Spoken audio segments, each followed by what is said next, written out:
श्रींचा 148व्या प्रगट दिना सोहळा संतांचरणी लाखो भाविक नतमस्तक. श्री संस्थांचे उत्तम नियोजन. शेगाव श्री संस्थांद्वारे श्रींचा 148वा प्रगट दिन मोठ्या उत्सवात व थाटात धार्मिक प्रथा परंपरेनुसार पार पडला. या निमित्त संतांचरणी लाखो भाविकांनी माथा टेकवत जीवन धन्य केले. 8 फेब्रुवारी वद्य 1 पासून या उत्सव सोहळ्याला ही श्री महारुद्र सहाकार यागाने सुरुवात करण्यात आली होती. प्रगट दिनी माघ 8 फेब्रुवारी रोजी वद्य 7 रोजी सकाळी 10 वाजता यागाची पूर्णाहुती झाली. तसेच श्रींच्या प्रगटानिमित्त श्री हरिभक्त भरतबुवा पाटील मुक्काम हेसवाडी यांचे सकाळी 10 ते 12 वाजता कीर्तन झाले.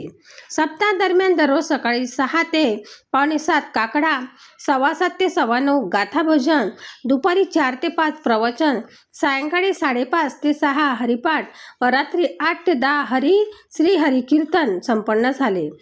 सप्ताहात श्री हरिभक्त पारायण रामबुवा डोंगरे जाट नांदूर, हरिभक्त परायण मनोज बुवा कुलकर्णी पिंपराळा, हरिभक्त परायण अनिरुद्ध बुवा क्षीरसागर, हरिभक्त परायण बळीराम बुवा खोंड शिवर, हरिभक्त परायण संभाजी बुवा मेहनकर धाराशिव, हरिभक्त परायण मयूर बुवा बोडखे श्री क्षेत्र देहू, हरिभक्त परायण श्री हरिबुवा वैष्णव जालना आदी कीर्तनकारांचे कीर्तन संपन्न झाले.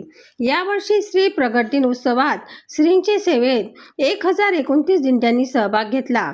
यापैकी नियमांची पूर्तता केलेल्या एकूण 88 नवीन दिंड्यांना 10 टाळ, 1 वीणा, 1 मृदुंग, श्री ज्ञानेश्वरी, श्री तुकाराम गाथा, श्री एकनाथी भागवत असे संत वाङ्मय आणि श्री माऊली पताक वितरित करण्यात आल्या. जुन्या दिंड्यांना भजनी साहित्य दुरुस्तीकरिता नियमाप्रमाणे सानुग्रह अंशदान व इतर व्यवस्थेकरता सहयोग देण्यात आला.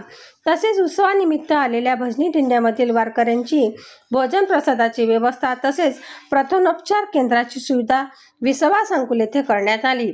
तसेच उत्सव काळात श्री शेगावसह श्री शाखा पंढरपूर, आळंदी, त्र्यंबकेश्वर, पंपा सरोवर, ओंकारेश्वर, गिरिडा अशा सर्व शाखांवर श्रींचा प्रगट दिन उत्सव संपन्न होऊन 2,34,240 भक्तांना महाप्रसादाचे वितरण करण्यात आले. अशा रीतीने श्री कृपेने वारकऱ्यांची व भाविकांची सेवा घडून आली आहे, असे श्री संस्थांतर्फे कळविण्यात आले. सनसनी न्यूज शेगाव.